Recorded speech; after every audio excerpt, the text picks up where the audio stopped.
March, dynamic pricing, Baloch separatists,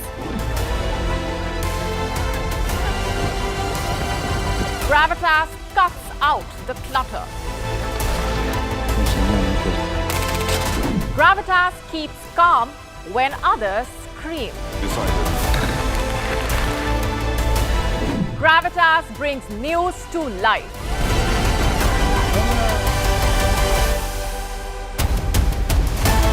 Weekdays, 9 p.m. IST, 3:30 p.m. GMT. GRAVITAS. Seeing is believing.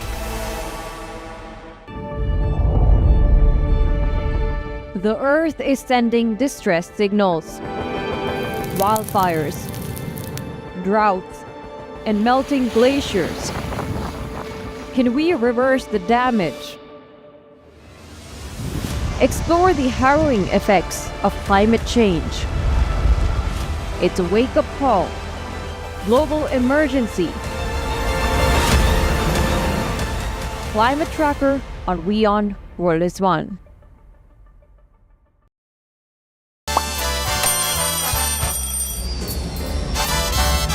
Vielleicht nur als 5%.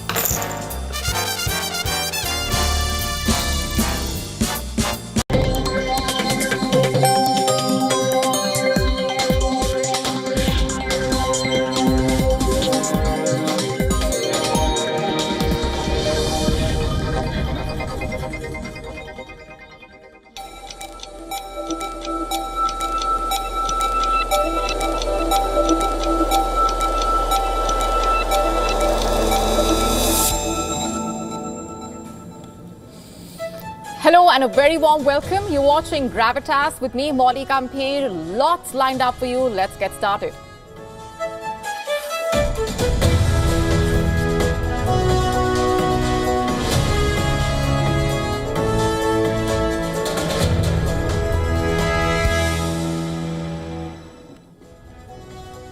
A nuclear crisis is looming over Iran and Israel. The situation is scary to say the least. And the latest developments come with far-reaching implications. We decode that and more in just a bit as a part of our top story tonight on GRAVITAS. Meanwhile, here's a look at what else is lined up for you on the show. We tell you all about the latest escalation in tensions in the South China Sea. You do not want to miss this story. There is a pattern here in all that's happening. Also, what's happening on the battleground in Ukraine? What does that tell us? And how will the latest Russian advances change the situation, if at all? What are things looking like in Taiwan following the landfall of Typhoon Typhoon? Why is it being called a weird storm? We get you a special report. All this and much more coming your way.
Last night on GRAVITAS, we asked, will Israel strike Iran's nuclear sites? And tonight, we are saying that a nuclear crisis is looming over Iran and Israel. You see, after Iran's massive missile strike on Tuesday, it is quite clear that Israel is planning a retaliation. Its Prime Minister, Benjamin Netanyahu, in fact, has stated that Iran will have to pay for it. Since then, the war rhetoric between Israel and Iran has only escalated, with Israel warning of a forceful retaliation and Israeli officials openly calling for a strike on Iran's nuclear facilities. The two countries have never been closer to sparking a far more dangerous and wider conflict. Amidst this nuclear saber-rattling, US President Joe Biden has said that he does not support strikes on Iran's nuclear sites. Listen in to what he said. Yes, look, I called a meeting of the G7 today. We're working on a joint statement all of us agree on, from Japan to France to Germany to etc. And what we're doing in that regard is we're making it clear that there are things that have to be done. And it's obviously Iran has gone way it's way off court. We're going to put together a joint statement. It hasn't been done yet. It'll be done before too long, probably by the time we land. And there's going to be some sanctions imposed on Iran. We'll be discussing with the Israelis what they're going to do, but all seven of us agree that they have a right to respond, but they should respond in proportion. Now, you see, Biden's comment is compelling for two reasons. Number one, Biden unequivocally supports a significant Israeli retaliation to the Iranian attack rather than actually discouraging Israel from escalating things. Number two, Biden's clear stance against an Israeli strike on Iran's nuclear facilities indicates that it was in fact discussed. We know that Israel has explicitly stated that this option remains on the table. The question is, are we on the brink of seeing nuclear clouds over Iran and Israel? As tensions mount, Iran shows no signs of backing down. The Iranian president, in fact, Masoud Pezeshkian, has also issued a stern warning. He has warned of strong response to any further Israeli actions. He has explicitly stated that if Israel takes one action against Iran, Tehran will respond in a more severe manner. We are not in pursuit of war with Israel. They promised us peace. But Israel has terrorized our guests in Tehran during our presidential inauguration. We want to establish peace. If you disagree, peace will not be established. Now, here's where things stand. Since the damage from the attack was minimal in a way, observers are saying that Israel could opt for a limited response, as it did in the month of April, when Iran launched its first ever attack on Israel. On the 13th of April, remember, in retaliation for a suspected Israeli strike on its consulate in Damascus, Iran launched approximately 120 ballistic missiles and 170 drones. They caused minor damage to a military base in southern Israel. And days later, on the 18th of April, Israel hit the Artesh Air Force Base in Isfahan, destroying part of an S-300 long-range air defense system. Sure, that attack did little to undermine Iran's military capabilities, but you see, its precision served as an implicit threat while avoiding a further escalation. That was then. Things have drastically changed in the following months. This time, the scale and nature of Iran's attack was bigger. Iran used ballistic missiles, many of which made it past Israel's Iron Dome air defense system. And that's no small feat. The fact that the Iron Dome was breached is a major setback for Israel in the first place. Apart from raising several crucial questions about the viability of the defense system, it tells us that Israel's response could be much harsher than the one that was witnessed in April. And if Israel does choose to truly escalate things, it could potentially mark a departure from decades of proxy war, dragging Iranian forces into a direct confrontation with Israel and its biggest ally, the US. But realistically speaking, what targets can Israel actually aim to strike? Let's just take a look. As mentioned earlier, for Israel, all options are on the table that could include strikes on nuclear and oil production facilities. targeted assassinations of Iran's revolutionary guards and precise raids on military assets, while Israeli army spokesperson Daniel Hagari has said that they will respond wherever, whenever, and however we choose, quote unquote. Former Israeli Prime Minister Naftali Bennett has called for a decisive strike on Iran's nuclear facilities. He said, and I'm quoting here, "We must act now to destroy Iran's nuclear program, its central energy facilities, and to fatally cripple this regime. We have the justification, we have the tools now that Hezbollah and Hamas are paralyzed. Iran stands exposed." Now, one must not take that warning lightly. You see, Israel views the Iranian nuclear weapons program as an existential threat. Iran, in fact, has spread its nuclear facilities over a number of sites. Some of them are underground, which basically means that they are more difficult to target. On your screen are Iran's nuclear sites on Israel's sites. Number one, Natanz. This is a complex at the heart of Iran's enrichment program. It is located outside the Shiite Muslim holy city of Qom, south of Tehran. And according to reports, Natanz houses two enrichment plants, the underground fuel enrichment plant and the above-ground pilot fuel enrichment plant.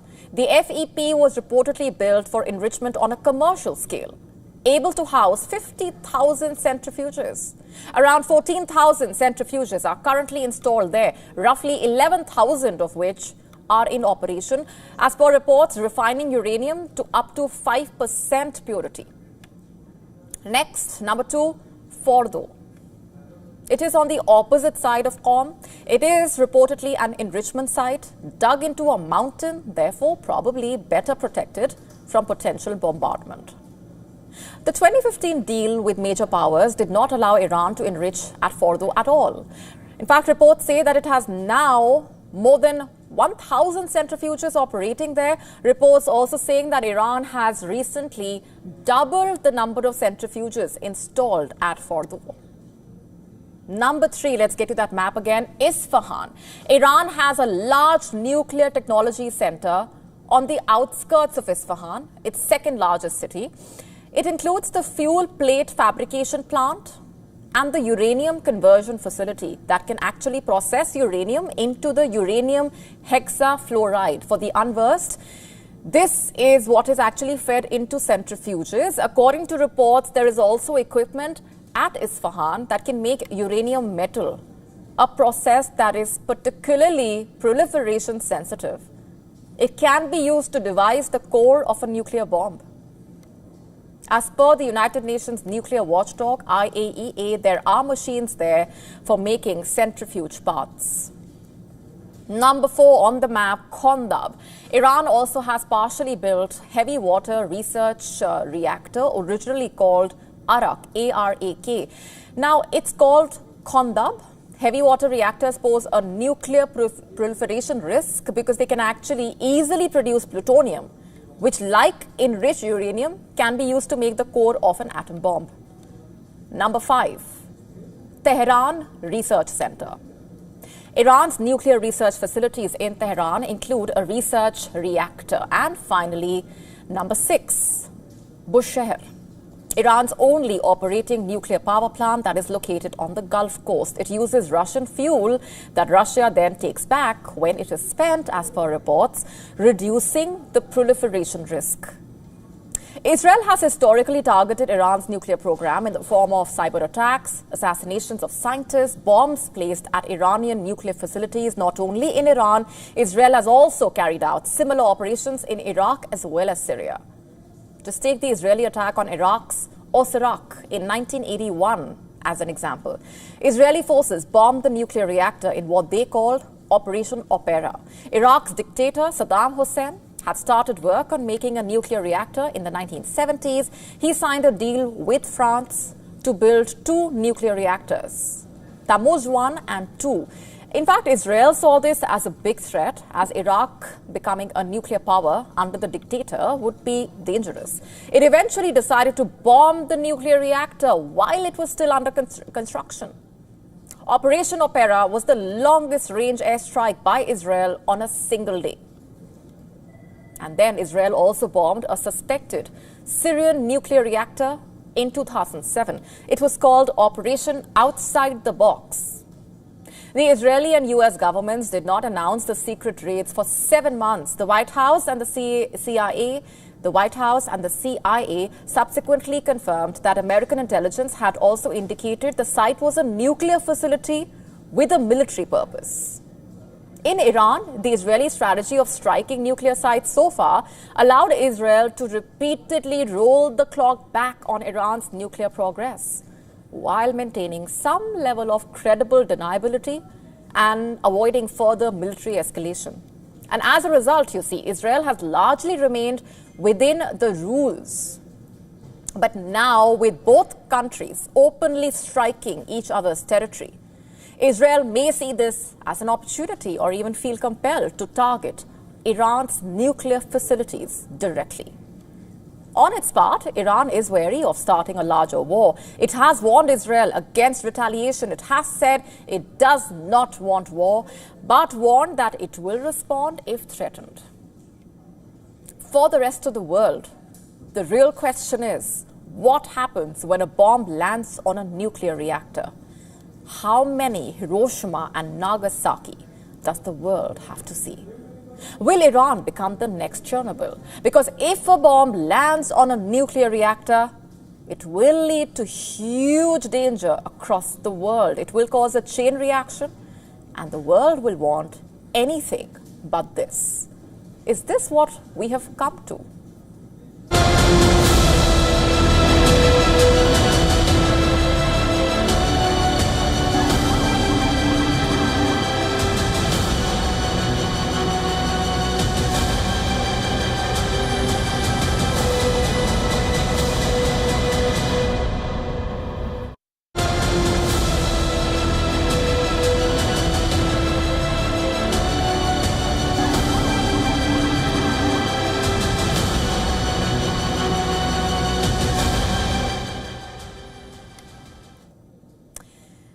We now turn our focus to China's continued display of aggression in the South China Sea. Things seem to be escalating into a dangerous pattern of hostility.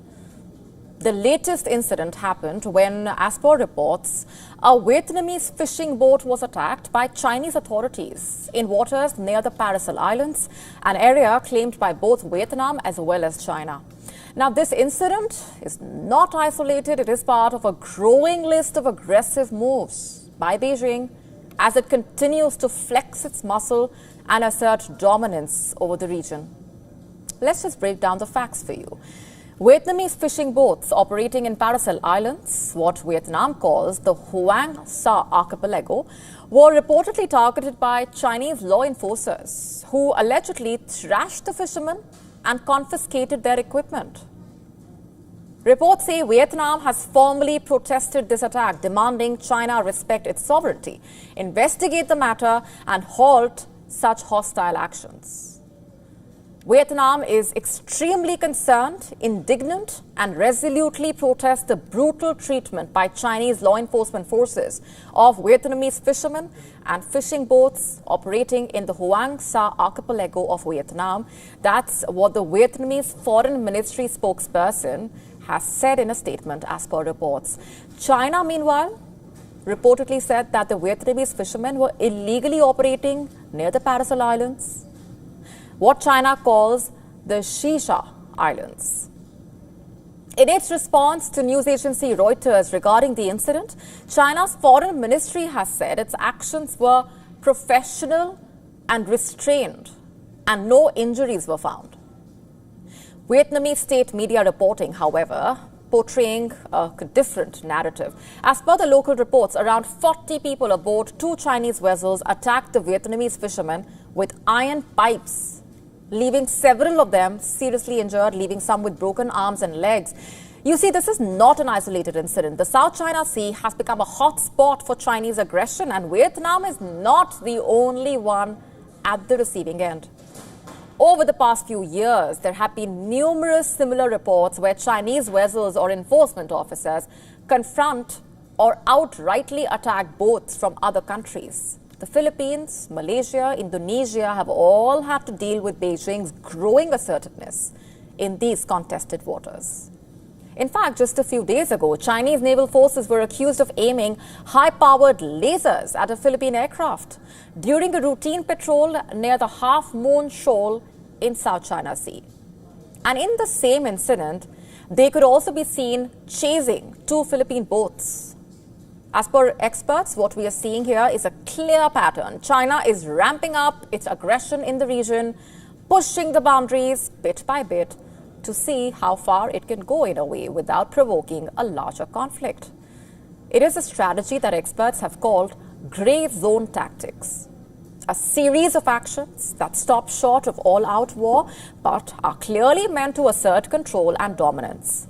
Whether it's water cannons, missile boats, or even lasers, these actions are all part of a calculated effort designed to expand China's grip over the South China Sea, or at least try to do that. But let's not forget here, international law is not on China's side. Back in 2016, an international tribunal ruled that Beijing's claims over nearly the entire South China Sea had no legal basis. The ruling was a blow to China's ambitions, but it seems that Beijing has chosen to ignore it entirely in a way. Why is that? Experts say China's growing military and economic power allows it, or at least maybe makes it think that it can be allowed to defy international norms and push boundaries without facing real consequences. So what really is China's end game here? Why this sudden escalation in hostilities, especially towards countries like Vietnam, the Philippines? Many experts believe it's all about testing the waters, both literally and figuratively. By steadily increasing its aggressive moves, China is in a way gauging how far it can go without provoking a full-scale response. Beijing, they said, knows that if it can assert control over the South China Sea, it gains a massive strategic advantage, both militarily and economically. You see, the South China Sea is not just a collection of isolated islands. It's one of the busiest maritime trade routes in the world. Trillions of dollars worth of goods passing through these waters every year. And if China can control this region, it basically controls the flow of trade, giving it immense leverage over global markets. Not just that, the waters are rich in natural resources, oil, gas, fisheries, making it a highly coveted prize for any country. But China's ambitions do not stop at this. The same aggressive tactics are being used in other parts of the region as well. As per reports, similar such incidents have occurred in Malaysia's exclusive economic zone as well as the Taiwan Strait, where Chinese naval forces have repeatedly engaged in dangerous standoffs with Taiwanese vessels. And these actions are part of a broader strategy to assert Beijing's dominance not just over the South China Sea, but reportedly across the entire Indo-Pacific. China's actions are perhaps deliberate and calculated. And this is not about defending its territory. It's about reshaping or trying to reshape the geopolitical landscape to suit its interests. This is about more than just a fishing boat being attacked or a few islands being contested. It's about power, it's about control, it's about the future of an entire region. And only time will tell whether the trend of China's aggression and the pattern here and the violent confrontations will be checked, or will they continue unabated?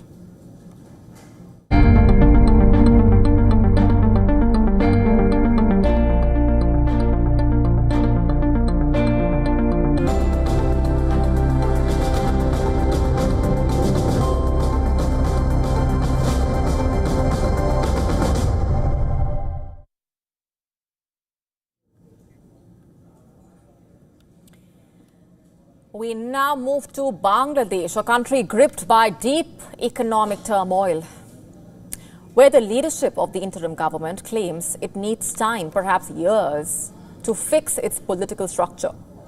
But while they speak of reforms and change that will supposedly shape a better future for the people of the country are suffering as of now, in the present. The people of Bangladesh are reportedly enduring staggering price hikes, devastation of natural disasters, the ever-deepening economic crisis, among others. You see, Mohammad Yunus, the chief advisor of Bangladesh in August, had stated that before any elections can be held, substantial reforms need to be carried out, insisting that the Election Commission, judiciary, civil administration, security forces, media, all need to be overhauled. He did not reveal a timeline, but experts do say that it could take as long as 3 years before those changes take effect. But do Bangladesh citizens have 3 years to wait when they are struggling to put food on the table in a way? Do these reforms offer any immediate relief to the average Bangladeshi citizen? While the government talks of such reforms, reports from Bangladesh revealing that the average Bangladeshi is dealing with a much grimmer reality. For them, it's not about election commissions or judiciary reforms. Their problems are immediate, basic, urgent issues that need the government's attention immediately. As per reports, skyrocketing prices, disease outbreaks, the aftermath of catastrophic floods have left the people facing multiple crises. Let's just start with one of the most pressing issues, the price of basic necessities. How bad is the situation? LPG cylinders used by many households for cooking have seen a relentless increase in prices. In the month of July, under former Prime Minister Sheikh Hasina, the price for a 12 kg cylinder was $11.43. But since the interim government took control, this has risen consistently. The most recent hike, just this Wednesday, reportedly pushed the price up to $12.18. That's over a 6.5% increase in just a couple of months. And if rising costs were not enough, as per reports, Bangladesh is now grappling with a severe dengue outbreak. Over 33,000 cases have been reported. The disease has claimed at least 174 lives. This is not just a health crisis, it's a clear failure in governance. You see, dengue is spread by mosquitoes that breed in stagnant water. We all know this. With vast parts of the country still reeling from the aftermath of last month's floods, the worst in 30 years, by the way, Bangladesh is reportedly now a breeding ground for this deadly disease. Have the authorities done enough to mitigate these conditions and the crisis? Where is the urgency in addressing the public health crisis? The floods alone have reportedly displaced over 6 million people. Entire districts have been ravaged. Many are still underwater. As per reports, at least 11 of Bangladesh's 64 districts were hit hard, leaving homes destroyed, livelihoods shattered, people fighting to survive. How is the government responding to these displaced millions? Where is the support? Where is the infrastructure to ensure that such devastation does not happen again or work in that direction? And then there's the garment industry, which is the backbone of Bangladesh's economy. You would expect that the government would prioritize the workers who keep this vital sector alive. Yet, reports from early this week tell us a completely different story. As per reports, a garment worker was shot dead, dozens were injured in clashes with the police in Dhaka. Why? Because garment workers are still waiting for their due wages. Yes, you heard that right. Remember, these are the very people who have made Bangladesh one of the leading garment exporters in the world. And yet, they find themselves forced to take to the streets, demanding the pay that they are owed. How do the authorities respond? With bullets. Is this how a country should treat its workers? And these are not isolated incidents, and that's the worrying part. They are part of a much larger systemic failure. A government that seems more concerned with preserving its political future than actually addressing the immediate needs of its citizens. Is the interim government simply biding its time, hoping that in some years the electorate will forget the period of chaos and hardships? Or are they so out of touch with basic reality that they believe that reforms are more important than feeding the people, providing basic health care, or paying workers? What's happening in Bangladesh right now is a humanitarian crisis. Yet, the authorities continue to operate as if it's business as usual, as if all is well, as if the rising prices, the spread of diseases, the cries of unpaid workers are just issues in the background. How can they expect the people of Bangladesh to trust them with the future when they have failed them in the present? Also, what happens next? What lies ahead? Will the government finally take responsibility and address these immediate urgent needs, or will the people of Bangladesh continue to endure neglect while the interim government focuses on reforms that actually do nothing to solve the current suffering and the issues? The people of Bangladesh deserve better. They deserve answers. They deserve action. And most of all, they deserve leadership that cares more about their survival and their needs than political maneuvering. On to Ukraine now, which is feeling the full force of Russian aggression as its military struggles to hold ground in the face of mounting attacks. After the fall of Volodar, Russia claims another victory in Donetsk as it continues to advance steadily. Our next report explaining how the situation is turning grim for Kiev on the battlefield.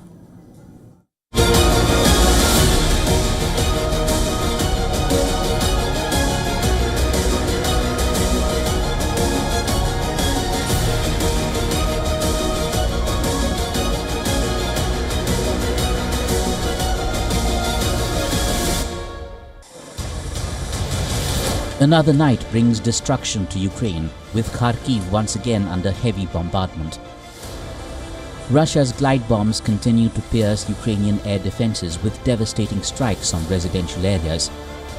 This is a 5-story apartment block reduced to rubble in Kharkiv, the city's proximity to the Russian border making it a frequent target for attacks. There was a very powerful explosion. Nearby apartment blocks shook. All the car alarms went off. I looked at the window and saw smoke billowing from over here. I understood that this is the building where my mother lives. The Russian military has released images showing what it claims to be the destruction of more than a dozen Ukrainian armored vehicles and artillery guns. Another set of images depicts precision strikes in which Moscow claims 30 Ukrainian soldiers were killed. Ukrainian soldiers manning artillery positions on the front lines describe the difficulty of contending with Russia's superior firepower and tactics.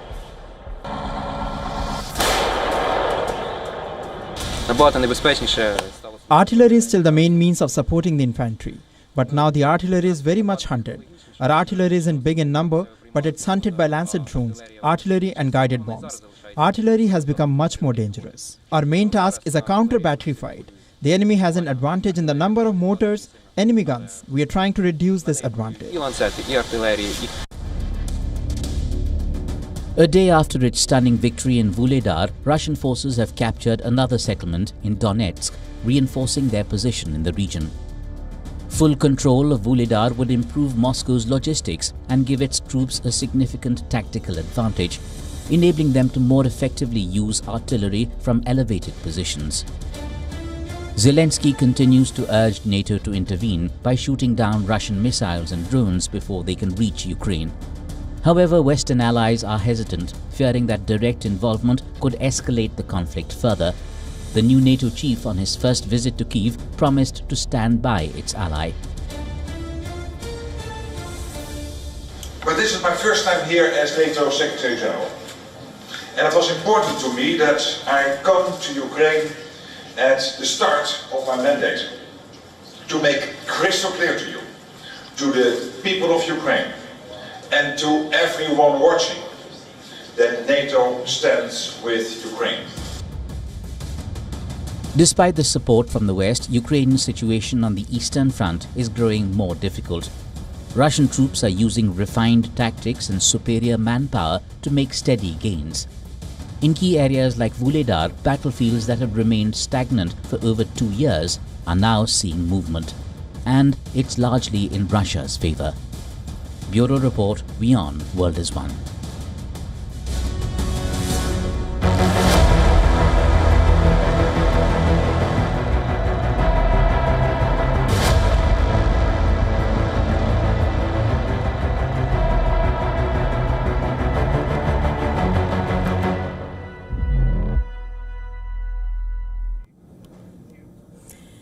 It seems that the Central Intelligence Agency, CIA, the US spy agency, is no longer operating from the shadows like it once did.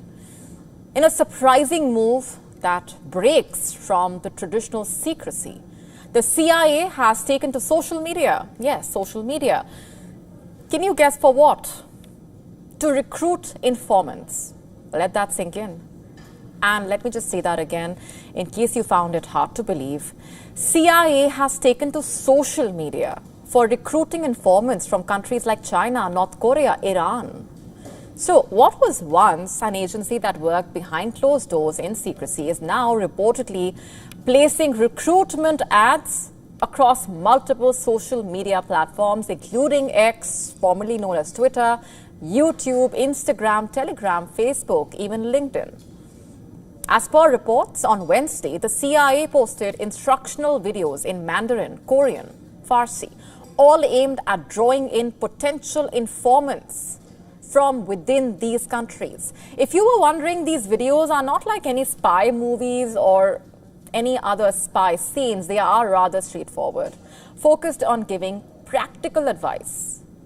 One video, entirely in Mandarin, reportedly promises that the safety and security of anyone reaching out is the agency's top priority. The CIA is asking people to risk their lives and in return promises to keep them safe.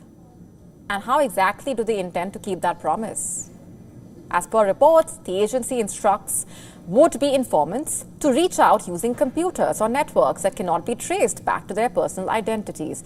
The CIA seems to be banking on this digital anonymity, reportedly offering a lifeline to those who may be feeling disillusioned or betrayed by their governments. But here's where the problem lies.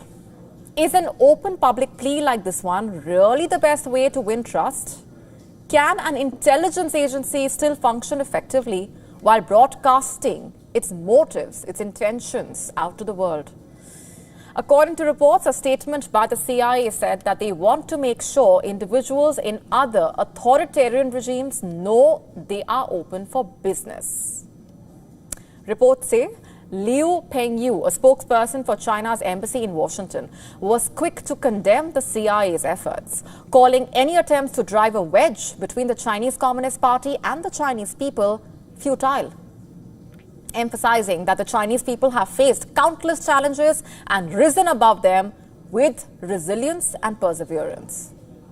You see, the CIA has been down this road before. Early this year, it said the agency ran a similar campaign targeting Russian intelligence operatives. That effort reportedly aimed at recruiting patriotic Russians who felt betrayed by their government, particularly in the wake of the ongoing war in Ukraine. As per reports, the video was dramatic, almost cinematic, reportedly playing on the emotions of Russian agents who might be second-guessing their loyalty.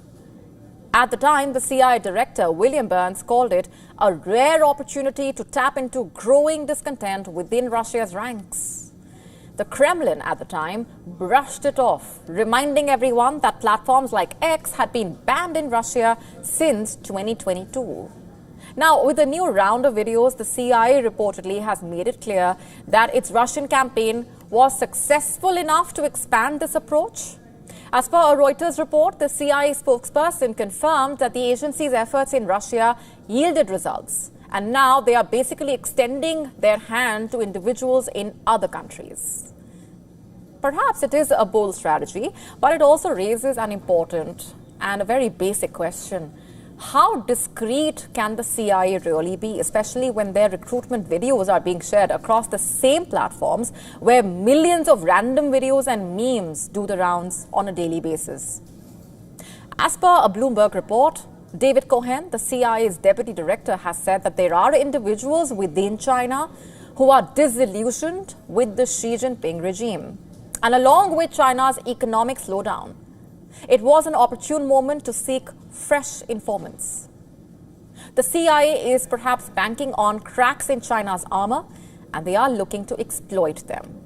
Regardless, one thing is certain, the CIA is no longer the discreet, behind-the-scenes agency of yesteryears. Their public approach to intelligence gathering marks a new era, a shift, One where espionage is no longer confined to dark alleys and secret briefcases, but now plays out openly in social media. Only time will tell if this strategy will actually pay off or backfire.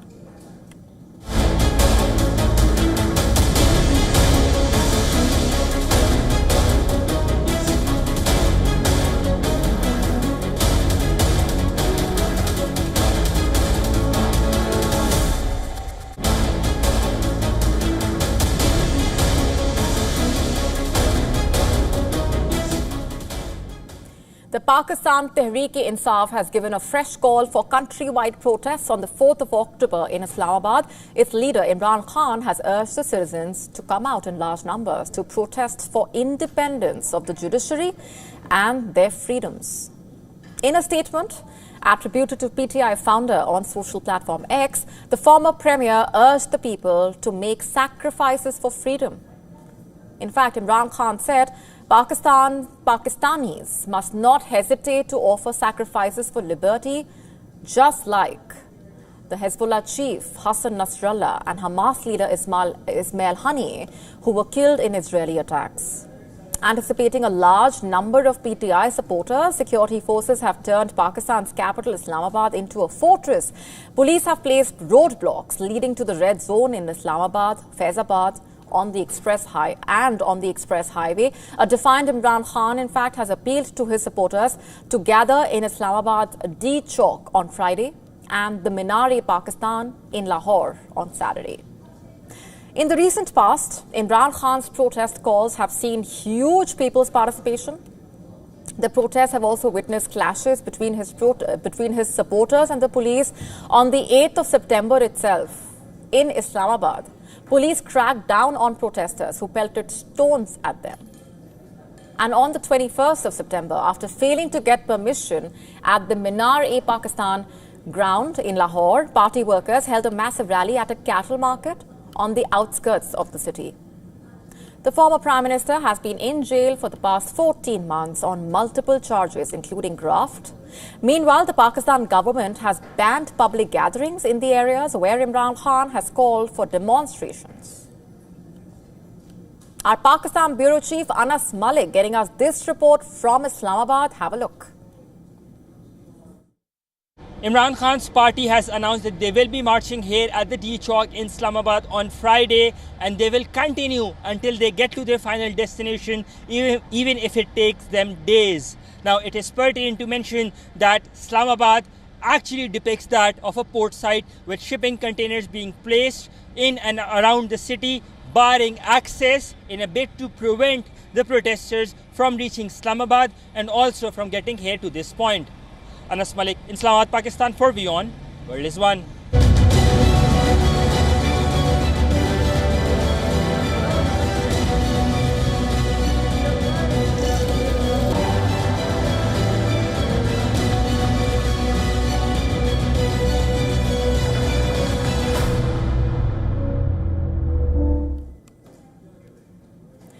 Why can the UK Prime Minister not buy his own clothes? I know that question sounds absolutely ridiculous, but what is happening in the UK is ridiculous. And the Prime Minister of the UK has become an object of ridicule. There is no other way to describe what's going on. I mean, look at what went down. First, Keir Starmer stood red-faced following a massive row over the donations that he has accepted over the years. And now, reports say he has repaid £6,000 worth of gifts and hospitality that he received since entering office, 10 Downing Street. Remember, he has faced severe criticism over accepting more than £100,000 in hospitality and free gifts since December 2019. You know what all that included? £32,000 of workwear, multiple pairs of glasses worth £2,400, and use of a penthouse from the Labour donor and peer Wahid Ali. Meanwhile, Lord Ali, a prominent Labour peer and key donor, is under investigation by the House of Lords Standards Commissioner for alleged non-registration of interests. You see, it's not just Keir Starmer. Criticism has also been directed at others from the Labour Party for allegedly accepting expensive gifts. Starmer has commissioned a new set of principles on gifts and hospitality to be published as part of the updated ministerial code, as per a Downing Street spokesperson. And following the controversy and following days of severe criticism over the wardrobe gate, Starmer has said that he will not accept any more free clothing from donors. This is embarrassing, to say the least. The thing is, reputation, credibility, trust are things that are shaped, built, worked upon. They are not freebies or donations. If only Keir Starmer realized this, reputation cannot be borrowed or taken as a gift or a donation. But even if Keir Starmer, the UK Prime Minister, does not realize this, I'm sure the people of the UK do.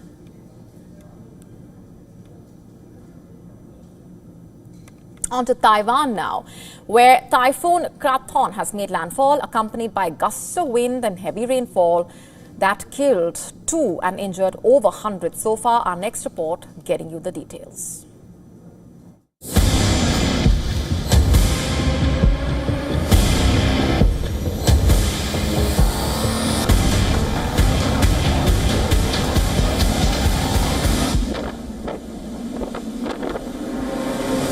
These are visuals from a hotel in Taiwan. The waterfront areas were affected and the staff had to secure wooden panels to deal with the overpowering winds and torrential rain. Taiwan is dealing with the aftermath of Typhoon Krathon. The eye of the typhoon passed Taiwan's major port city, Kaohsiung, around midday. Big waves were seen lashing as the typhoon neared the island. Residents were asked to seek shelter as the island was fully shut for the second day. Authorities have closed schools and already evacuated over 800 people. It started as a Category 1 typhoon, which was in fact weaker in nature and only intensified over the last 2 days. The government has warned about a triple blow, with torrential rain, strong winds and storm surges coinciding with high tide. People woke up to dystopic scenes of trees swaying wildly and objects being dragged along empty streets by strong winds blowing at a speed of 126 kilometers per hour, and they're only getting stronger with each passing hour. This is a rare experience to possibly see the Typhoon Eye at just more than 20 years old. I wouldn't say I'm excited because there will be lots of damage and I hope the damage won't be too severe. But as we can't control nature, so when there is such an opportunity, everyone can have a look at what the typhoon is like. Taiwan has been making full-blown preparations to combat the typhoon head-on. Early in the morning, some 2.7 million people received text warnings alerting them to take shelter immediately as the storm continues to surge along with high tide. Hundreds of flights were grounded. The north-south high-speed rail line services were also suspended and financial markets were closed down for the second straight day. Of course, I need to prepare for the typhoon at home because it's raining. For example, our clothes, our flower pots need to be put aside. And since the tide is high, we have put up water barriers. Typhoon Krathon reached Taiwan after slamming a remote group of Philippine islands, where it led to power outage, disruption in communications and rampant house damages. Taiwan is no stranger to typhoons. In fact, it is pretty used to frequent tropical storms between the period of July and October. But experts say climate change has made matters worse of late, leading to heavy rains, flash floods and other calamities. Just in the month of July, Gaemi became the strongest typhoon to have hit Taiwan in 8 years, killing at least 10. But there's something unusual about Krathon. Local media is labeling it a quote-unquote weird storm, the reason being it hovered off the coast before reaching the land, making coastlines and low-lying areas particularly vulnerable to its effect.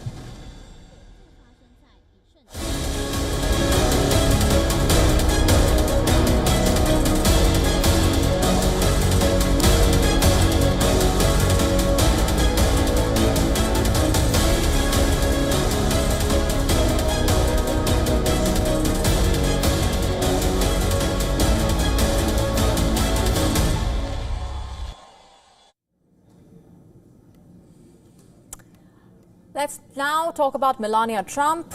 Why is she in the headlines?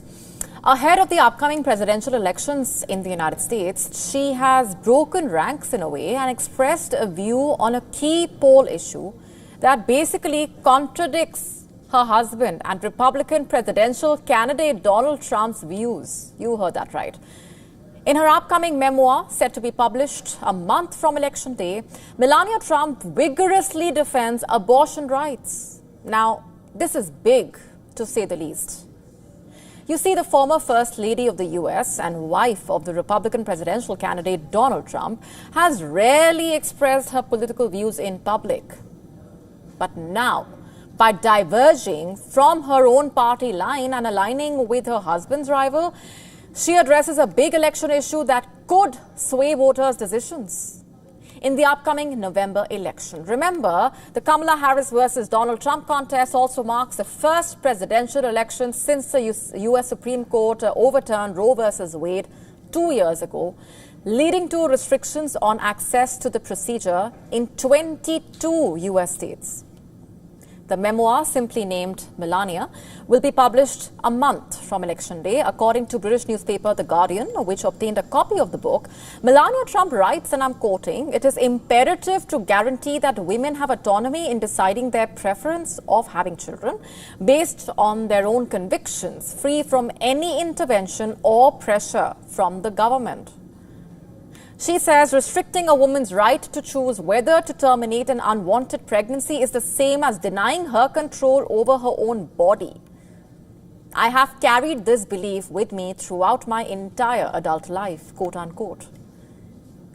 You see, her choice to express strong support for abortion rights is remarkable, not only because she is close to a Republican candidate who opposes these basic rights, but also considering the serious decline of women's reproductive rights in the U.S. following the controversial ruling. Remember, in 2022, 3 justices appointed during Donald Trump's presidency voted to overturn Roe versus Wade, the landmark ruling that had safeguarded federal abortion rights. Since 1973 in the Supreme Court case Dobbs versus Jackson. And since then, Republican-led states in the U.S. have imposed harsh abortion restrictions.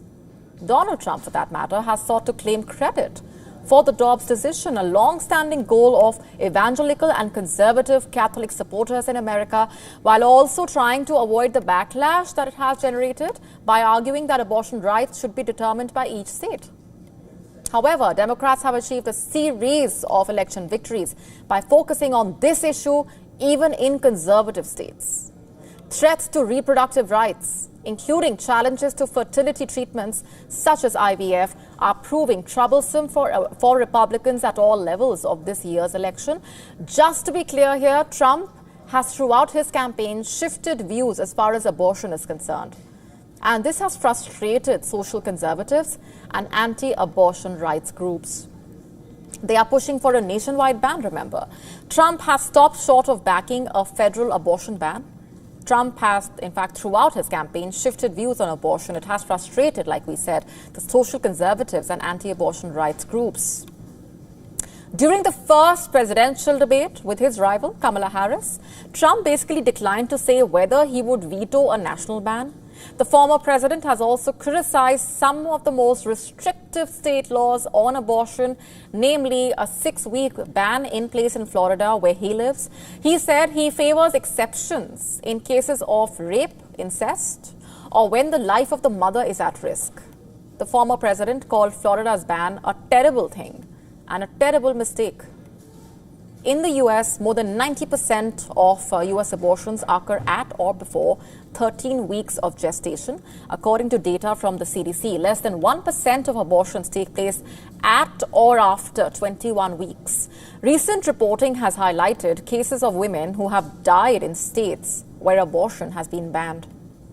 Melania, in her book, appeals for compassion. When confronted with an unexpected pregnancy, young women frequently experience feelings of isolation and significant stress. I, like most Americans, am in favor of the requirement that juveniles obtain parental consent before undergoing an abortion. I realize this may not always be possible. Our next generation must be provided with knowledge security, safety, and solace. And the cultural stigma associated with abortion must be lifted. That is what the former First Lady has written, as per reports. And she goes on, if you really think about it, my body, my choice applies to both sides. A woman's right to make an independent decision involving her own body, including the right to choose life, personal freedom, quote unquote. And we could not agree more. If only she had strongly defended the issue this passionately when she was the First Lady.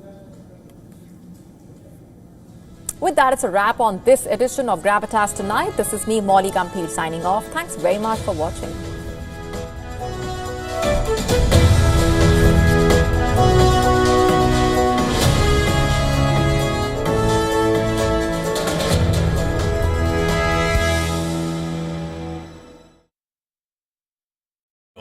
India's Global Voice, the channel that brings you the biggest stories from across the world through India's lens. Now available in more than 190 countries worldwide. Because we believe that the world is one. Watch us in Africa, Europe, USA and Canada, South America, Asia Pacific, Middle East and North African regions. Also available on these digital platforms across the world. WION. World is one. From the bustling trading floors of Wall Street to the vibrant exchanges of Asian stock markets, WION breaks it down for you to make sense of what's happening. As we reveal the key factors behind events, strategic battles, and the game-changing business decisions that shape the world. We bring you all of this and more on World Business Watch. To bring the benefits of the Subhash Chandra Show to your educational institution, teachers and students, send an invitation to Juhi Jha at juhi@such.org.in.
This week on the West Asia Post.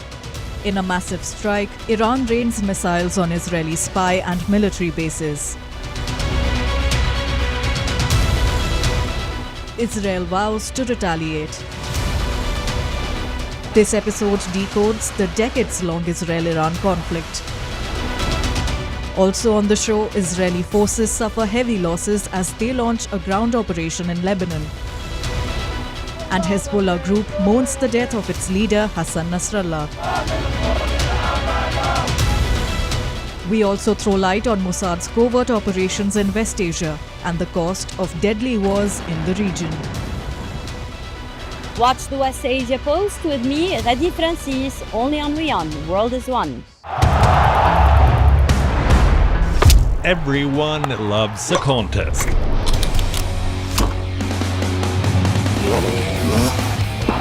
But sport isn't just about victory and defeat. When the GOATs in sport speak, you hear it first on WION. You have to play good cricket over a period of time. I actually pushed myself right out of the damn tournament. We go beyond the stats. Our stories are quoted the world over. At WION, sport is part of our DNA. Come, join us on this journey. Weekdays 6:30 p.m. IST, 1 p.m. GMT.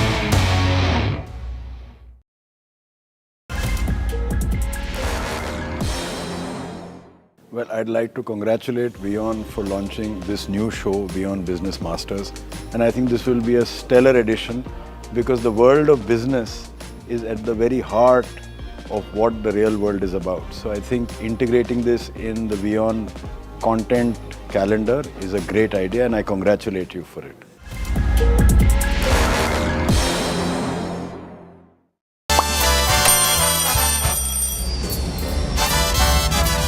Vielleicht nur als